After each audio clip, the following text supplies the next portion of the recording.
What are you doing? Let me just. Yeah. Freedom! Oh! That's the devil! That's the devil's You've work! been lied You've to! been lied to! Hi. Welcome to Brutal. the MMA Podcast. How are you doing? I'm doing great. How are you? I don't believe you. I'm okay. I'm a little sore. I got my tattoo, Looks but I don't think it's gonna solid. be in the frame. I don't have bicep muscles, unfortunately. But that's okay. It is what it is. Looks good though. I'm happy about it. California poppies. It was for free, right? Basically. Goated. I gave a few shekels. shekels. Yeah. A few shekels. Very cheap shekels though. I just grabbed it from my car. It's a few shekels. That's fair. You know. I mean, at least it's something, you know. Yeah. Yeah. So what we're gonna go over today is we want to go over first the fights from last weekend. We're just gonna go over a few in the main event. Wasn't the most exciting card. There was some weird things. There was some, in my opinion, some rigging. There was some fights that shouldn't have even happened, like the Marina Rodriguez fight versus Michelle Waterson Gomez. But we'll get into all that.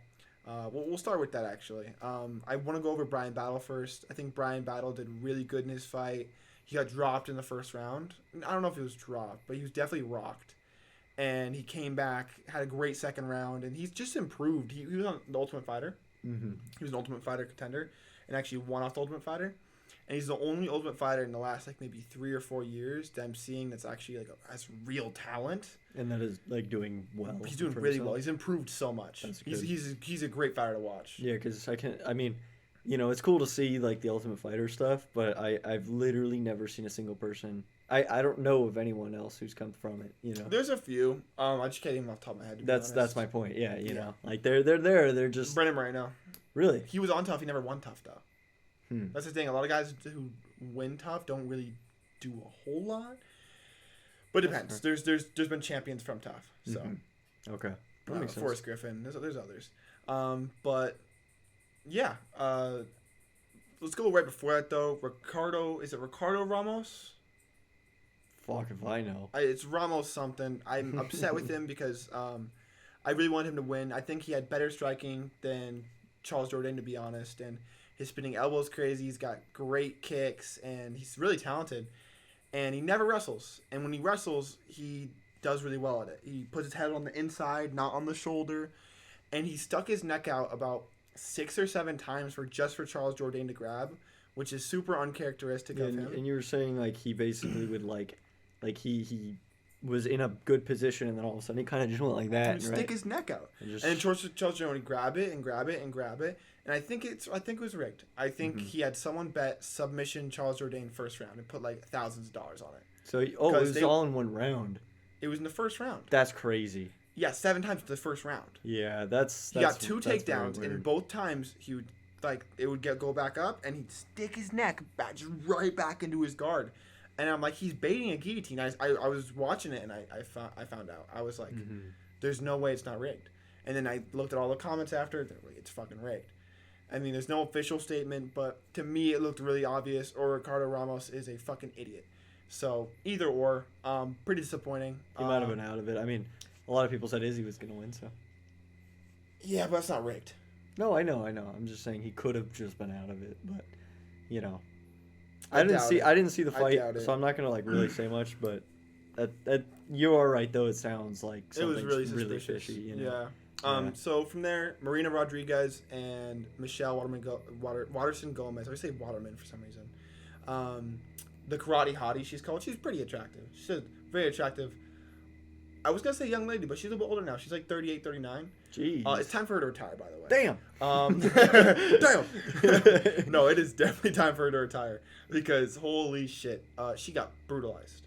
Mm-hmm. This was a rematch that should have never happened. In the first fight, Marina Rodriguez beat her by unanimous decision. And in the second fight, she got landed on her face 76 times significant strikes. There was at least 15 knees that landed, 20 elbows. She was cut up. The refs had to stop it 30 seconds before the end of the first round just to check her cuts. She's tough. But she was just eating so many strikes. And in the second round, she got TKO'd. It was an amazing showing from Marina Rodriguez. She has great striking. But Washington Gomez just kept ducking her head and getting kneed in the face. And it was that sounds crazy. It was upsetting to watch. But she seemed in high spirits in the hospital after. So, I mean, nothing too depressing there. It's not like she retired or anything. But I think it's time for her to take the gloves off. Mm-hmm. So, yeah, I mean... We'll get to some more people that need to take their gloves off. For sure. Yeah, later in the video. Golly. From there, we had the co-main event. Bryce Mitchell. Freedom! Mr. Bible Thump himself was really going off. I mean, it was a little ridiculous. Time. That was definitely an interesting time. I loved it. To be honest. It was really funny. I had some. I'm being stared at through the window again. No, we got a creeper in our house. It's wild. I wish...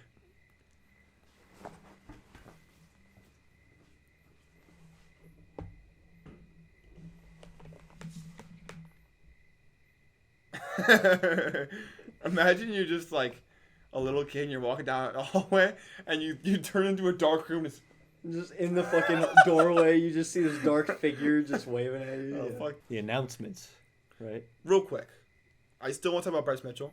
Oh yeah. Danny Gay really pieced him up in that first round, but Bryce Mitchell kind of like found a second win and I believe won the second and third round. It was a close fucking fight though. You could have given any round to either one of those guys, except for the last was definitely Bryce Mitchell. And the first, Ige landed a lot more damage than Bryce Mitchell. Yeah, but I saw the first and the third rounds. And Bryce Mitchell's ground control is great. It's actually really well done. I mean, Ige's good on the ground, so he really smothered him like a blanket. Bryce Mitchell's been saying some controversial stuff in the media, like the fight against Topuria didn't count because I was sick. I'm like, I'm sorry you took the fight. It counts. That's kind of how it works. Interesting, yeah. But it's like the Sean O'Malley mentality. Mm-hmm. I didn't lose it because I wasn't at my best. You don't take the fucking fight. It's my opinion. But yeah. From there, the main event, not too much to talk about. Fiziev gets injured. Gamrot, I thought Gamrot won the first round. It was looking up for him. And then he checked a kick and technically got the TKO because Fiziev was injured. He elbowed his knee, right? His like kneecap basically. He blocked the kick with his elbows and he immediately clutched at first his knee. I thought it didn't even look like he hit the fucking elbow. It just looks like it looks like he kicked and then he just kind of didn't stop his leg and then just overextended it.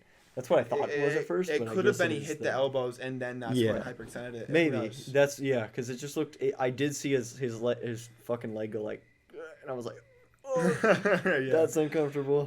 And yeah, from there we want to get into announcements. We're gonna first go over some more lesser known announcements that are just for recent cards that I find interesting. But this is a crazy set of like. This has been the most UFC fight announcements I've ever heard in a week period. 1 week period. Probably, yeah. It's like it's been all the pay-per-views have been announced. The co-mains have been announced. Fight nights have been announced. I mean, everything's been like really exciting. And I've we been still super have happy. like stacked fucking UFC events over the next few weeks. So it's like October's gonna be crazy. November's gonna be crazy. Like October's gonna be wild. We got Francis Ngannou versus Tyson Fury fighting in a boxing match. It's official, and they're fighting on the official records. So it's not an exhibition. It's a full fight. What day? It's a boxing fight. It's October 28th. That's crazy because I've never seen Francis Ngannou fight. I watched him win the belt. Really? I watched him win the belt. Was that your first time watching him, or was it just like? It was my second or third time watching him. But I watched him win the belt, and I was like, "Holy shit, he's improved so much." He's crazy. Not only is he crazy, he just improved so much as a fucking fighter. Like throughout his whole career, he went from just like a rage head, just throwing bombs, to like being calculated and calm, and that's terrifying to see that big fucking man waiting for you to throw first and countering. It was wild. That's crazy. He countered Stipe and knocked him out cold. And then Stipe's next fight, he's fighting John Jones because it's the heavyweight GOAT. Stipe's not even heavyweight GOAT. I have DC over his ass, or Cain Velasquez too. But whatever. Let's get into the fight announcements. We got Joaquin Buckley, Alex Morono, actually really soon. I think it's 2 weeks from now. Joaquin Buckley, I think, is probably going to win by TKO. He's finally at a comfortable weight class for him. He's been at 185 for the longest time. He finally moved down to welterweight after losing. and he won his first fight by TKO. I remember that. Yep. So it's his second fight in welterweight. Just like Kevin Holland, he's kind of steamrolling to start his welterweight. We'll see if it keeps up. I hope it keeps up. I love Joaquin Buckley. He's funny as shit. You saw that one? Play the clip. Play the clip, please. I'll play it, yeah. I have it on my Instagram. Please send it to me. I'll send it to you. Yeah. And then from there, we got T-Rex, Terrence McKinney. One of the fastest. It is the fastest lightweight knockout of all time. Record setting. And he's fighting, I know this guy, Chris Duncan. He's fighting Chris Duncan. Chris Duncan's a really good overall fighter. I think this will be actually a banger fight. I think it goes into the second round, probably a finish for McKinney. But McKinney's been calm recently and calculated, but he beat the shit out of the last guy he fought. That guy didn't even belong to be in the cage with them. Yeah, I think we watched that. Yeah, we watched that. Yeah, the one where he just pummeled the guy for 3 minutes and then knocked him unconscious. Yeah, it was like, it was the first time I'd ever seen him, and he, No, you watched the Sadikov one where the guy grabbed the fence and got Yeah, I remember that. The one after that. Yeah, no, I know, yeah, and it was. Do you mean that's the first time you've seen him win? No, that was the first time I've ever seen him You saw the Sadikov fight. Oh yeah. You've seen him fight before, but yeah, and that was the thing is the first time I saw him fight, it wasn't crazy, but then all of a sudden he kind of went crazy the second time, and I was like, okay. That's because when he gets the striking off, he really land. Mm-hmm. And then from there, we want to talk about Edgar Chairez and Daniel Lacerda. They already had this fight. This was that fight that the ref stopped super early. I love Mark Smith. With the high elbow. Oh, no, it was actually Chris Taglioni. Both Mark Smith and Taglioni are so bad, I mix them up so often. But he had the high elbow, and then he stopped it while he was still, completely lucid. Yeah. But whatever. I'm glad he wasn't reffing the fight with Alexa Grasso, because he would have stopped that fight, too, because she was relaxing. God, that's crazy. And then another lesser-known announcement. We've got Matt Frevola and Benoit Saint Denis. Saint Denis been on a fucking tear recently, but Frevola he knocked out Drew Dober. Really? He's the most recent person to fight Drew Dober, knocked him unconscious. So, I mean, this will be an interesting fight. You got two guys that hit fucking hard. I think Benoit mixes it up with the wrestling, though, and gets it down on the ground. TKO I see it, yeah. Benoit's been on a fucking, It'll be like his 5th straight finish or 6th straight finish if he finishes that. So yeah, no, he's been on a rampage recently. He's always been on a rampage. Ever since that first fight, and he moved down a weight class to his natural weight class.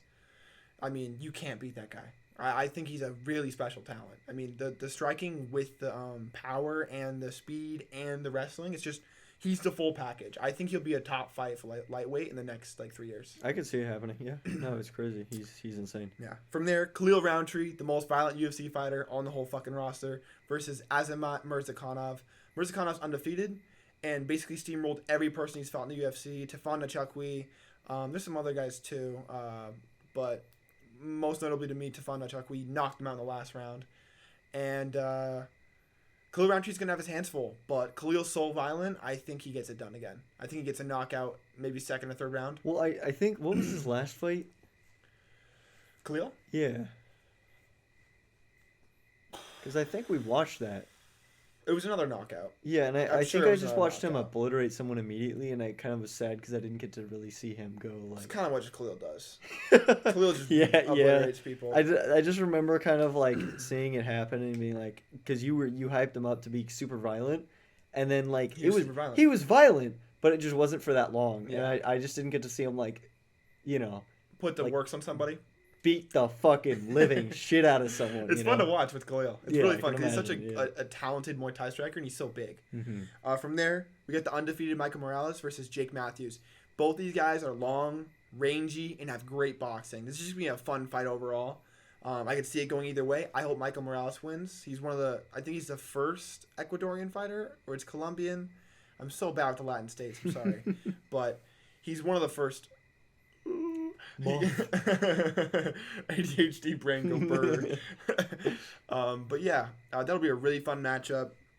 From there, we even got 2 more low key matchups. We got Lupi Godinez and Tabitha Ritchie. Tabitha Ritchie's ranked, I believe, and she's a killer. And you got Lupi Godinez, who in her last fight steamrolled her opponent.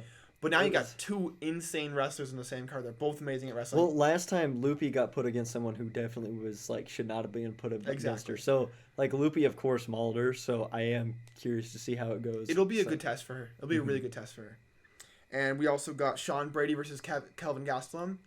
This is the first time Kelvin Gastelum's gone from 185 to 170, which should have been his natural weight class a long time ago. He's really short. He's been fighting 185. He's been fighting guys like 6 inches taller than him the whole time. How tall is he? 5 something. 5 like 8, 5, 9. And like Jared Cannonier's like 6'3". Izzy's like 6'3". Yeah. So it's been stupid for him to fight in that weight class. That's fair, yeah. He's finally moving down. We also got Ian Gary versus Vicente Luque. Great striking matchup. It'll be a really big test for Ian Gary because he's a first-ranked fighter that's actually very talented that Ian Gary's fighting. Yeah, because Ian Gary kind of, like, I'm not going to say it's padded, but Ian Gary's, like, he hasn't been, like, hardcore tested before, right? Good. Yeah. In my opinion, that's a great thing because as a fighter comes up, if they're undefeated and they really have a good record, they have good shit-talking skills, they're a talented fighter, they shouldn't be put against wolves immediately. That's what they did to Darren Till. Well, yeah. And Darren Till got fucking butchered. Look at Darren Till now. He's not even in the fucking sport. Mm-hmm. And he was a superstar when he started. He was 11-0 and then became 14-0. And then they fed him to the fucking Sharks. Gave him Tyron Woodley and then someone else back-to-back. Jorge Masvidal. They both just fucked them up so bad. So I'm really glad Ian Gary's actually getting a small come-up. Just fighting, a little bit more talented, a little bit more talented. Yeah. Up to Neil Gary, who's like the worst ranked welterweight, and now he's fighting someone a little bit better than Vicente Luque. Actually, a lot better in my opinion. Mm-hmm. Vicente Luque, the Sound Assassin, is the Sound Assassin. So from there, we're gonna get into some more bigger, high key name matchups. And first, Tony Ferguson versus Paddy Pimblett. Why is he still there? And what? He's 0-6 in his last 6. That's just. It makes me sad to say out loud. He's got to retire, he's going against Paddy Pimblett, which. I'm sorry, no matter how much everyone likes Tony Ferguson, he's going to get obliterated. I don't know about that. I'm being honest, because okay. Would you say Bobby Green obliterated Tony Ferguson? Yes. No. For sure. He barely won by a choke at the end. He won the whole fight, yes. But in the first round, Tony was landing a really good jab. He dropped Bobby Green. I don't know if you forget that. He dropped Bobby Green. I mean, maybe I watched it live. I just feel like I've seen Tony fight 3 times now, and he loses every time. And he's not only has he lost, you lost him, you lose 4 times. Yeah, 4 times in a row then. And the thing is, like every single time I watch it, it's not like this. All I'm saying, okay, it's very unlikely that Tony Ferguson wins. But if it's against anyone, everybody wants Tony Ferguson to beat Paddy Pimblett and ride his fucking horse off into the fucking sunset. Okay. You know what? Because Paddy Pimblett is so unlikable, it's fucking ridiculous. Well, maybe it's like another Strickland versus Izzy situation. Yes. Yeah. And maybe he does win, and then maybe he retires on a win, which he's not going to. But if he does, that would be amazing. Yeah, he won't retire if he wins. He'll say, I'm going for the championship. Yeah, I Tony know. Ferguson's a little bit delusional. He's gone off the deep end, especially after the DUI. So. When was that? Maybe 3-4 months ago. Really? He got DUI. I think he flipped his truck. Yeah, it was some gnarly shit. Damn. From there, we got Shavkat Rakhmonov versus Stephen Wonderboy Thompson. This stays on the feet. Stephen Wonderboy Thompson by KO. Really? Mark my fucking words. Because Stephen Wonderboy Thompson just kicks so fucking he's hard. Crazy. I've seen him He's fight a couple amazing times. striking. But Shavkat, if he gets to the ground, it's over. Because Shavkat's so advanced on the ground. He's 17-0, all finishes. All of them. Every single fight has been a finish. No one else has that right now. So, I'm really excited for that fight. That fight, as soon as it starts, I'm gonna be fucking heart's gonna be pounding. Yeah, I know. Ever since the first time I watched Wonderboy fight, you immediately were like, Wonderboy, and you're just like so excited. Yeah. He's older. He's funny. He's nice. It's like he's everything you want in a UFC fighter, and it would be nice for him to go for a belt. Because if he beats a guy like Shavkat, I think he's next in line. Yeah. I think you give him Leon/Colby. I don't think it'll happen, to be honest, but I think that's what you do.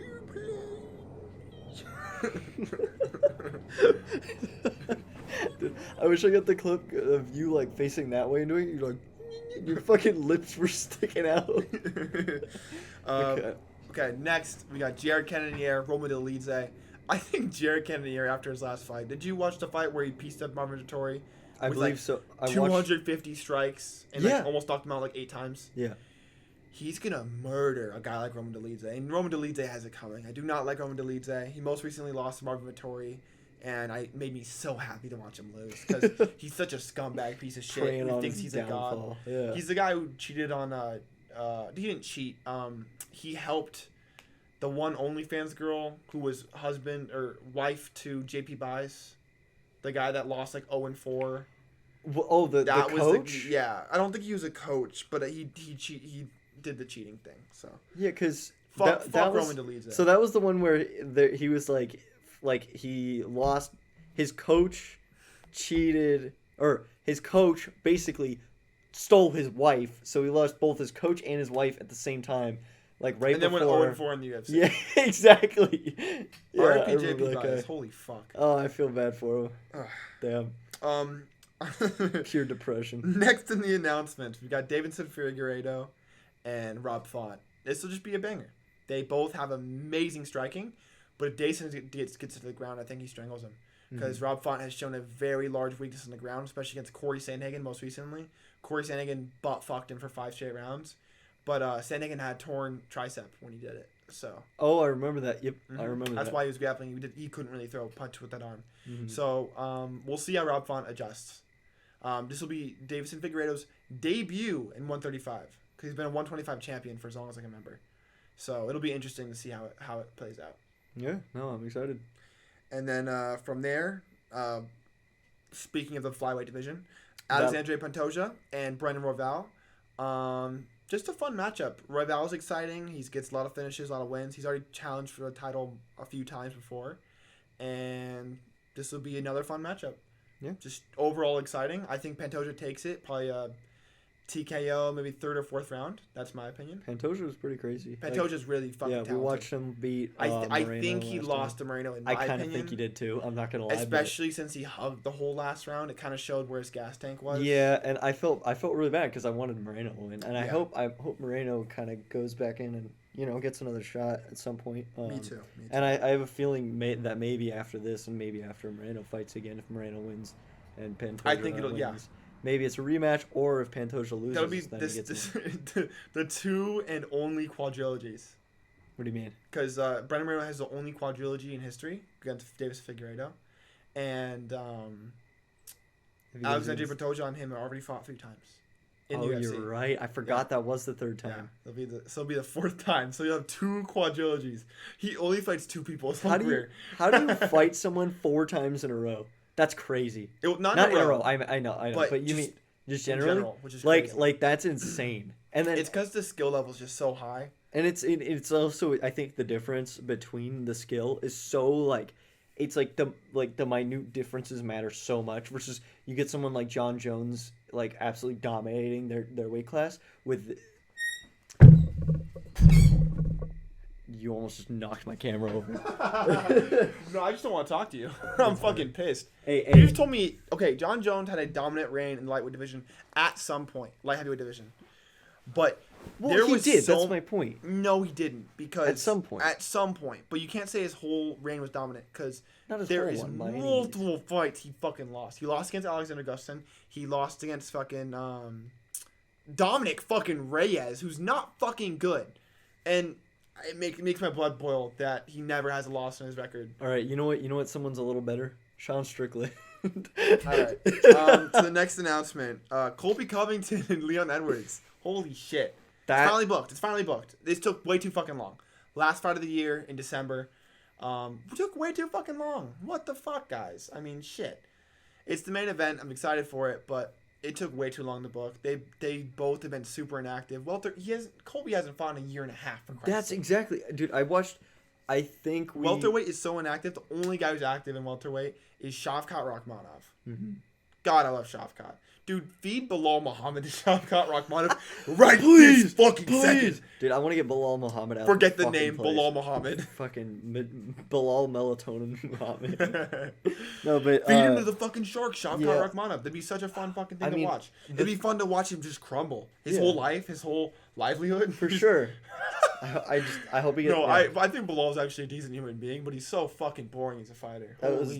He is definitely the most boring fights I've ever seen in my life. Yeah. But regardless, Colby I've seen fight once, and I've been following. Who'd you watch him fight? His last fight. Jorge Masvidal. You watched him fight Jorge? Okay. I watched that was like. He fucked up Jorge, even on the feet. He landed combos on combos. Well, yeah. I watched him fight once, and then I was like, "Oh, I'm gonna see this guy fight." I will be educating you and showing you Kamaru versus Colby because those are some of the best fights I've ever seen in my life. Well, Kamaru's crazy. I think Colby beat Kamaru in the second fight, and I think if Colby didn't get stopped in the last round of their fight, he would have won that fight. He got his jaw broken in the third round against Kamaru in their first fight, and then won the next round. So it's fucking crazy. There's a whole YouTube video on it. I watched it. It's fucking wild. That is crazy. And then the final announcement, to me the biggest, which is kind of crazy to say because it's not a main event, but Alex Pereira versus Yuri Prochazka. That's a crazy Yuri fight. Prochazka, the fucking samurai, versus the Amazonian fucking warrior in Alex Poatan Pereira. Holy fuck. I'm excited to see You got it. two ancient fucking warriors clashing out in the fucking cage. Mm-hmm. They're both tall as shit. They're both fast strikers. They're both like at-heart kickboxers. Yuri Prochazka has some of the best knockouts of all time. Alex Pereira has some of the best knockouts of all time. Oh, for sure. One has not a lot of experience in MMA at all, and one has so much experience in MMA, it's fucking crazy. Yuri Prochazka's record is 29-3. Yeah. And he's still, I think he just turned 30. That's crazy. And Alex Pereira is not 8-2. Really? 8-2. And yet he came to the UFC 3-1. Really? Yeah. Oh, I thought. Can I put my ball? You know, just in case if it's gonna start doing that, I'm gonna. Oh, it's because I hit 30 minutes. Yeah, I mean, you know, the one thing I will say, like, I really hope Alex fucking wins, and I hope he keeps winning because. Okay. But have you seen Yuri Prochazka? Yes, I have. He's crazy. Okay, why do you want Alex to win over Yuri? Because for me, this is like me shooting myself in the foot. I'm really sad to watch this fight because these are my two favorite light heavyweights. Yeah, these are my two favorite. Yeah. Prochazka is the funniest fucker alive, and Pereira is the funniest fucker alive. They're both savages, but they're both humble. And they're both amazing champions, and they're also amazing competitors. Mm-hmm. Okay, Mike Tyson for a second there. Amazing competitor. Yeah, they're so amazing. Yeah. Did you know Mike Tyson is actually training Francis Ngannou for his fight? Really? He's his trainer. Yeah. Dude, we're watching that fucking pay-per-view. Oh, for sure. Like, I usually not big on watching pay-per-views, especially boxing. Fuck. The only boxing match that I've seen in recent past, like ever, live, was the Canelo versus what's his name? Plant? Yeah, Caleb Plant. I knew it because that was a great fight. That was a and great Canelo fight. Fucked it was him crazy. Yeah. Yeah, it was I think the last boxing fight I watched was that one actually. No. I watched Gervonta Davis versus Ryan Garcia because I'm a Ryan Garcia hater, and it was really fun to watch him get fucking TKO'd. I'm just genuinely a Ryan Garcia hater. You bought it just to watch him lose. Yeah, that's funny. I thought he was the lamest guy ever. He just posts TikTok reels all day, and then Gervonta Davis is super annoying, and he's not that talented. I'm surprised he's considered Everyone the greatest says right now. But he's like, so obnoxious, and he's looks out of shape. He doesn't fight amazingly. He's very talented, and he's the best in his division right now. But he's the best. Why is like every fucking fighter like the greatest of all time now? What do you mean? Every boxer, at least. Every boxer I see, dude, they're the greatest of all time. Yeah, Tyson Fury's the greatest of all time, but he got almost knocked unconscious by a guy with no technique. Well, you have like.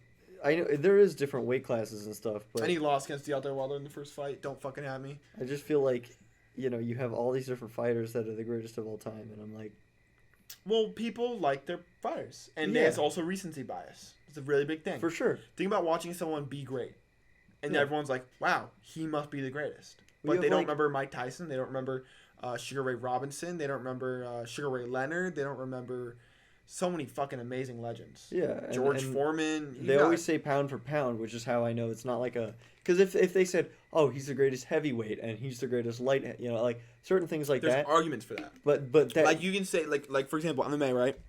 Mm-hmm. Say Cain Velasquez is the greatest heavyweight. You can say Stipe Miocic is the greatest heavyweight. Neither of those guys are the GOAT. I don't think you can call John Jones the GOAT either, or Jose Aldo. There's like... It's such a tight, close race in both combat sports. I mean... In kickboxing, you can't say there's a GOAT. You can say, I mean, like, fuck. It is not.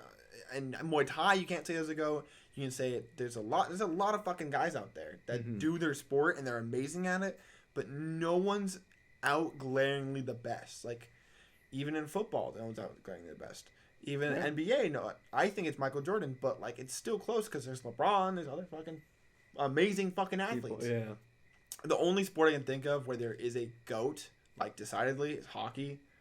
I don't even know his fucking name, to be honest. I can't even lie, which is disrespectful. But I mean, he's so out-glaringly better than everybody. It's fucking stupid. Really? Like he just is. It's like a record book, and you're reading all the numbers, and then there's like a whole digit more for his name when it comes to the points and assists, and it's like, oh, Wayne Gretzky. Wayne Gretzky's like the hockey GOAT. I don't know anything about hockey. I won't lie. I just watch the fights. That's fair. Just people beating this. What's the score there? I don't know. There's some guy. I went on the LA Kings. Remember when I used to play NFL or NHL on my my PS4, and I would just look for the team with the highest enforcer rating, and then to win the game, I'd beat up their best player, and then I'd try and score. I just take the gloves up, beat the shit out of them, and then I'd come in with the hockey sticks. That's really funny. And it'd work every fucking time. That's pretty smart, I guess. All right. Well, I think that's a good way to end it off, talking about something that's not even related to the sport. Great job, Gabe. Yay, that's so good. But anyways, we're going to be... There's no fights this weekend, so we kind of have this weekend off. But next week... We'll be back for Bobby Green versus Dawson. Yeah. There's a lot of really good matchups. You got Alexander Hernandez. You've got a really, really good... Like, every fight has a banger fighter on it that will dominate the other. Like, yeah. I'm pretty, like... We'll get, all my picks. Yeah, what we'll do is we'll do an episode right before it happens. So yeah, we'll do that, and then look for that on the Friday before the actual event. The event. So. And so I'm excited for the future of MMA. Yeah, it's best year so far. Best year so far. Really, and it's gonna be even better. Honestly, I've like so many champs have been dethroned. Yeah. Like holy shit. Oh, for sure. Yeah, it's even to start the year, we had like Amanda Nunes lose, which is crazy, and then she regained her fucking belt. Yeah. I mean, you have so many people that like lost their belt, gained their belt. Izzy lost his belt. Fucking wild. Thank God. The biggest he's ever been a favorite, and he lost his belt. Imagine. That was. Do you think that was Drake the biggest lost upset? So much money. What, he put like $500,000 or something? I think $500,000. Yeah, that's funny. I'm so glad. I think that was that the biggest upset of this year? Probably as far as I remember. Year, but I think Elves Brenner was actually a bigger underdog than Garum Kutalate when they fought. Because it was an unranked guy versus a guy who's beaten multiple like highly ranked lightweights, and Elves Brenner from Shoot the Box fucked him up, and outlasted him. Well, I think he's a bigger underdog, but for championship fights, by far. That's what I mean. Yeah. Juliana Pena, I actually think it was last year that she got the belt, but when she lost the belt, she was obviously an underdog again. But she was the biggest underdog that I know of that won a fight. I think she's like plus 900. That's crazy. Yeah, well, she. I mean, that's what Strickland was like almost at first, and then he kind of. It was just the live odds went like. Oh, live odds were crazy. It's so funny. That's how live odds work. Yeah, true. So. All right. We will see you guys next week. Adios, muchachos.